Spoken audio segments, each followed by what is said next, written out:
La resolución 1216 de 2015 del Ministerio de Protección Social no corresponde a un desarrollo de la eutanasia en Colombia. Está enmarcada en el concepto de muerte digna como opción de enfermos terminales. Y en esta presentación vamos a detallar los diferenciadores, los puntos claves que hacen sustentar la tesis que he planteado. Este es nuestro grupo editorial.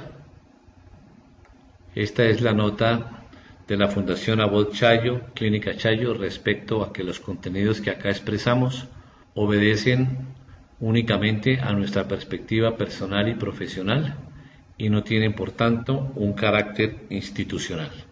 Desde el mismo título, ustedes advierten que no figura la palabra eutanasia, sino la de morir con dignidad. Directrices para la conformación y funcionamiento de los comités científicos interdisciplinarios para el derecho a morir con dignidad, en los casos y en las condiciones definidas en la sentencia C-239 del 97 y T-970 de 2015.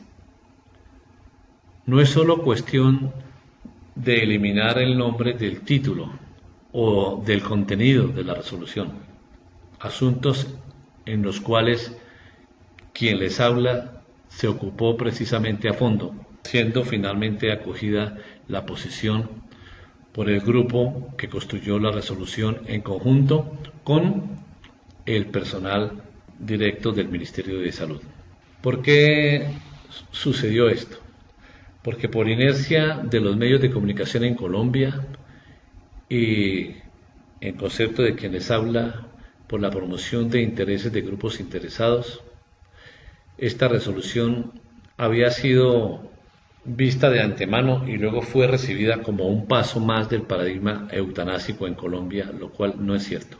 No es cierto porque la resolución contiene requisitos y fija procesos insertos en el marco jurídico nacional y en la Lex Artis Medica, y por tanto se trata de un tipo de muerte digna. Para el efecto de diferenciar la muerte digna como modelo frente a la eutanasia, remitimos al lector al material específico presentado por nuestro grupo. Acá vamos a desplegar los diferenciadores frente a la eutanasia, que están incluidos en dicha resolución. ¿Por qué no figura la palabra eutanasia en el texto final de la resolución? Y sí el de la dignidad y de la muerte digna. Porque la dignidad es la fuente o base de los derechos fundamentales en la Constitución vigente y de los desarrollos normativos derivados, incluyendo lo relativo a la salud. Mientras que, en cambio, la piedad o la compasión es la fuente del modelo eutanásico. En el cuerpo de la sentencia C-239 del 97 no figura la palabra eutanasia. Invito a ustedes a revisar el texto completo de dicha sentencia.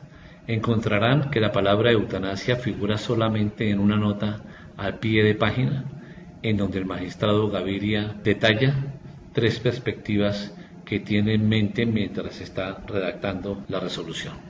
O sea, se trata de una situación en la idea del magistrado Gaviria en la mente, pero que no quedó plasmada en el cuerpo de la resolución. Recuerden también el profundo debate que hubo al respecto de dicha resolución y las quejas y denuncias de los magistrados que se separaron de la manera como fue construida y presentada finalmente. La sentencia C-239 del 97 no despenalizó la eutanasia como se afirma de forma machacona por los medios de comunicación. El homicidio eutanásico no existía, había sido eliminado años atrás de nuestro Código Penal. No existía la palabra eutanasia en el Código Penal vigente para el año 97. Por tanto, la sentencia mal podía despenalizar lo que no existía. Despenalizó el homicidio piedad en el homicidio por piedad, en el caso específico del enfermo terminal. Si se insiste en el discurso y perspectiva de la eutanasia, habría que precisar que despenalizó uno solo de los tipos de eutanasia, pero de manera restringida y condicionada. En la sentencia T-970 se usa la palabra eutanasia solo en las disquisiciones y revisión del contexto internacional, especialmente en los Países Bajos y en los Estados Unidos. Al fijar los lineamientos de esta sentencia, los magistrados se emplearon el término muerte digna. Por tanto, pidieron en consecuencia al Ministerio de Salud reglamentar la muerte digna en enfermos terminales y en la resolución se fijaron, por tanto, los requisitos y procesos de alta exigencia. No pidieron, pues, los magistrados de la sala de tutela reglamentar la eutanasia. Mal podían hacerlo porque la eutanasia es prohibida en Colombia.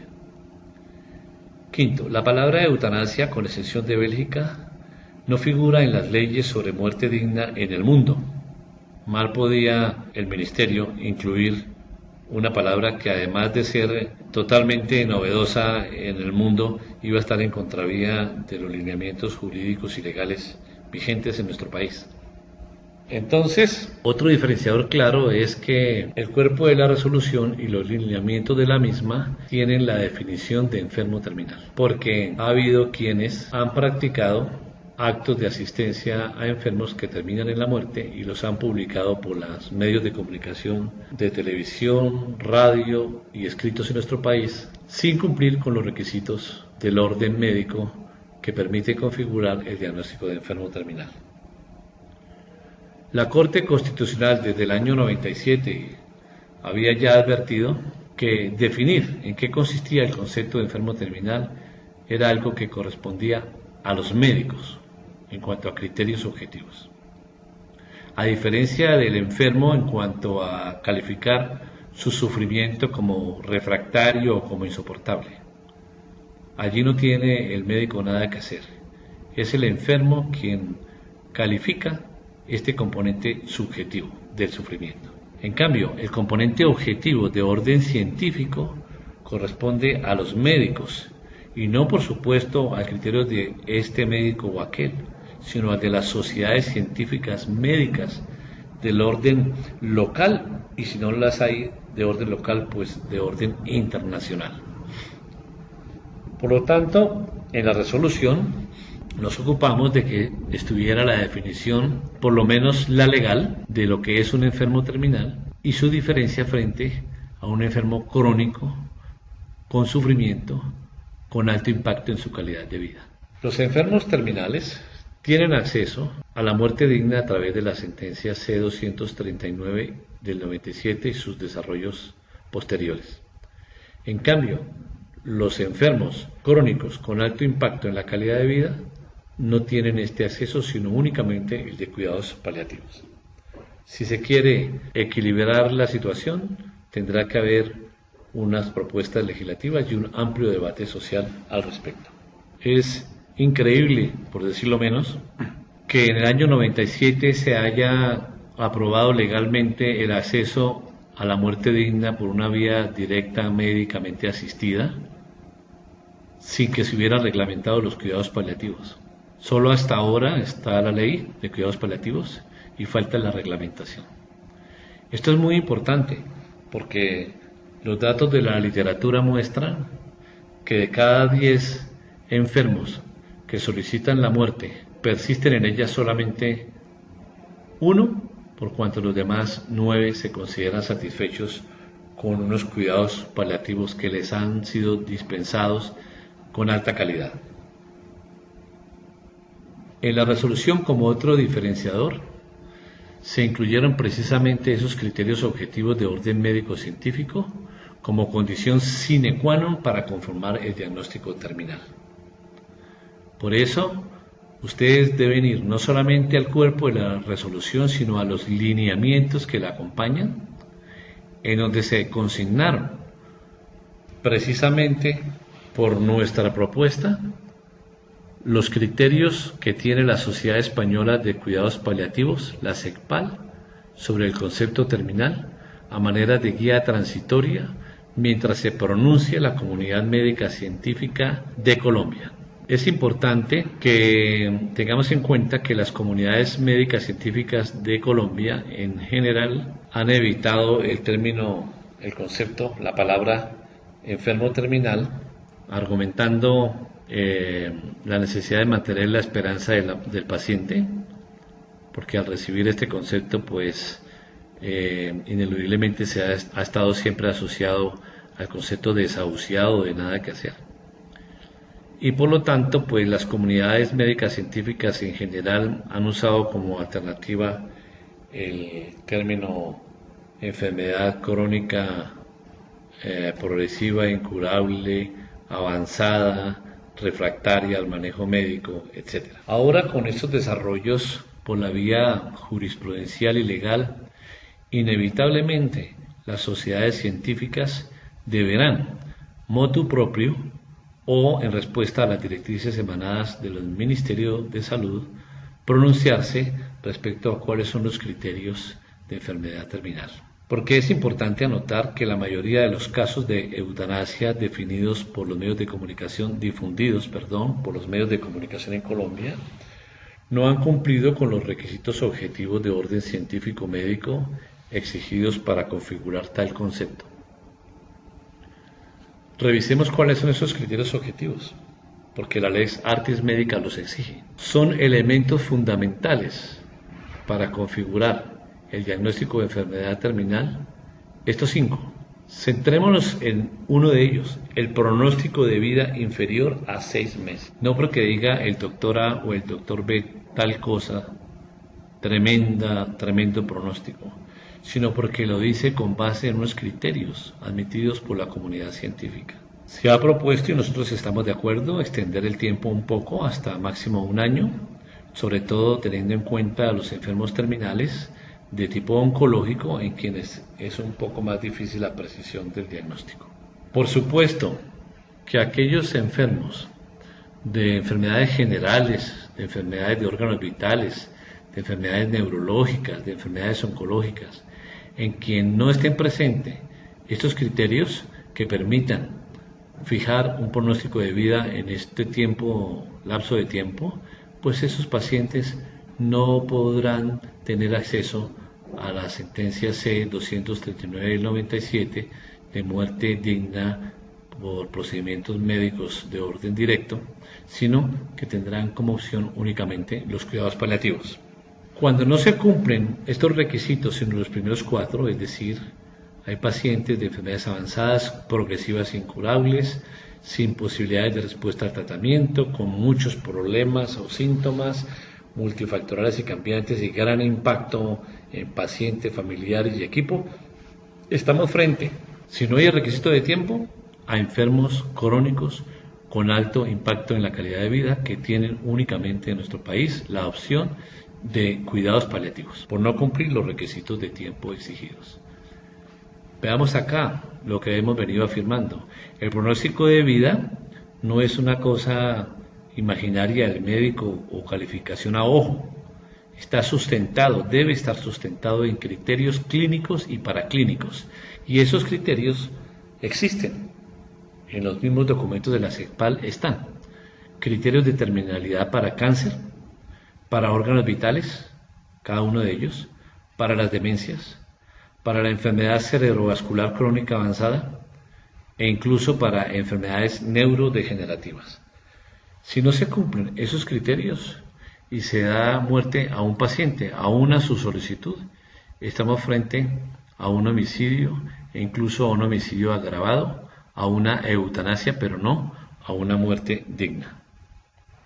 También se discutió en el seno del comité convocado por el Ministerio de Salud, de expertos externos y de personal interno al Ministerio, el requisito de capacidad y competencia del enfermo, porque algunos argumentaban que estos tipos de enfermos en tal estado clínico terminal no tienen dicha capacidad o competencia. Pero el mismo magistrado Gaviria, en la sentencia del año 97, advirtió que en el momento de llevar a efecto el proceso de información y obtener el consentimiento de un paciente, este paciente debería ser no solamente capaz, sino competente en términos cognitivos. para efectos del consentimiento informado. Por eso, en los lineamientos del Ministerio, en el flujograma y en los lineamientos, quedó consignado como otro criterio diferenciador frente a la eutanasia que se requiere evaluar la capacidad legal y la capacidad de hecho, la competencia cognitiva de los enfermos para poder optar por los cuidados paliativos o la muerte directa, médicamente asistida. La sala de tutela incluye la posibilidad en sus lineamientos al Ministerio de considerar la incompetencia de los enfermos y en ese caso el consentimiento subrogado. Esta situación se debatió profundamente en el seno del comité que estudiaba la construcción de la resolución y tomando en cuenta que se trata de un desarrollo jurisprudencial que se aparta de los lineamientos de la sentencia original del año 97, pues se dejó esta tarea para el Congreso de la República para que sea allí la instancia adecuada para definir si la sentencia C-239 del 97, al ser debidamente reglamentada, se incluye además de los criterios que esbozó el magistrado Gaviria, en especial esta posibilidad de tomar en cuenta de que estando el paciente en estado de incompetencia o incluso de incapacidad menores de edad, tenga lugar el consentimiento subrogado. El quinto diferenciador es que el acto médico operativo final, después de que pasa el paciente por el estudio de su solicitud, el análisis por parte de ese comité clínico interdisciplinario sobre la garantía de que se haya cumplido debidamente un proceso, que se han confrontado los criterios científicos de terminalidad que permiten sustentar que existe tal condición, el acto médico operativo final estará escrito de esa manera en el cuerpo de esas sentencias C y T y en el cuerpo de la resolución. Ya no se tratará de médicos que proporcionan o instituciones que dirigen sus pacientes, consultantes y familiares hacia operadores que prestan este servicio manifestando estar dentro de los términos jurídicos sin ser cierto. Pondrá fin esta situación a tal acto fuera de control legal, de manera que todo médico que preste este tipo de servicios a pacientes que cumplan con los requisitos y lo requieran, tendrá que estar actuando en el marco de estas sentencias y en el marco de la resolución del Ministerio. La Sala de Tutela solicitó al Ministerio de Salud también incluir en la resolución el protocolo operativo técnico específico. Por supuesto que el Ministerio podía llegar a algunos documentos base aportados por uno o varios expertos locales, pero por no estar avalados, esa disponibilidad sería eventual únicamente en caso de una urgencia, mientras hay otras instancias como la Sala Plena o el Congreso de la República que definen estos asuntos. Mientras tanto, en los lineamientos, el Ministerio resolvió incluir como guías los protocolos de Holanda, que han sido avalados por médicos a nivel internacional a manera de guía transitoria, mientras se cuenta con los protocolos de los médicos de las sociedades científicas en Colombia, lo cual es una tarea pendiente. Muchas gracias.